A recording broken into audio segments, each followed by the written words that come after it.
আসসালামু আলাইকুম viewers, welcome করছি আবার একটি নতুন ভিডিওতে। আজকের এই ভিডিওতে আমি যে বিষয় নিয়ে আলোচনা করব সেটা হচ্ছে এই যে আমার হাতে যে হ্যান্ডসেটটি আপনারা দেখতে পাচ্ছেন, এটা হচ্ছে Realme C61 মডেলের একটি হ্যান্ডসেট।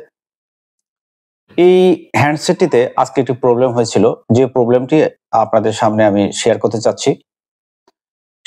এইটি ফোনটি যখন কথা বলা হয়, কথা বলতে বলতে হঠাৎই দেখা যায় যে কলটি আর কাটছে না। স্ক্রিন কাজ করতেছে, পাওয়ার বাটন কাজ করতেছে, কিন্তু ফোনটি বন্ধ হচ্ছে না। ভলিউম বাটন কাজ করতেছে, অন্যান্য সকল কাজ করতেছে, কিন্তু ফোন কাটতেছে না বা সেটটিও বন্ধ করা যাচ্ছে না। এই ধরনের সিচুয়েশনে যদি আপনারা পড়ে যান, তাহলে কি করবেন? সেই থেকেই আমার এই ভিডিওটি করা। তো এই ধরনের সিচুয়েশন তৈরি হলে আপনারা খেয়াল করুন যে এখানে যে পাওয়ার বাটনটি আছে, এই যে পাওয়ার বাটন, এই পাওয়ার বাটনটি ঠিক এভাবে মিনিমাম 10 থেকে 15 সেকেন্ড চেপে ধরে থাকতে হবে। তাহলে ফোনটি কি হবে?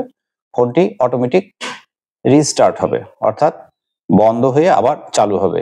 এখানে আপনার ফোন বুকের যে অন্যান্য যে ডেটাগুলো রয়েছে, এগুলো কোনো নষ্ট হবে না। আচ্ছা, যদি এই পদ্ধতি অবলম্বন করে না হয়, তাহলে কি করতে হবে?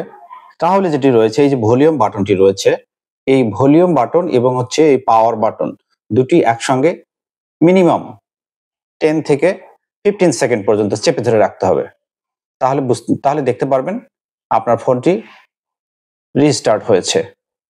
তো এই ধরনের যদি সমস্যায় যদি পড়ে থাকেন, তাহলে আমি যে পদ্ধতিটি কথা এখানে শেয়ার করলাম, এই পদ্ধতিতে অবলম্বন করে আপনি খুব সহজেই আপনার সমস্যাটির সমাধান করতে পারবেন।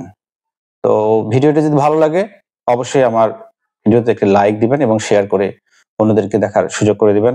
সবাই ভালো থাকবেন, সুস্থ থাকবেন। আজকের মতো এখানেই। আল্লাহ হাফেজ।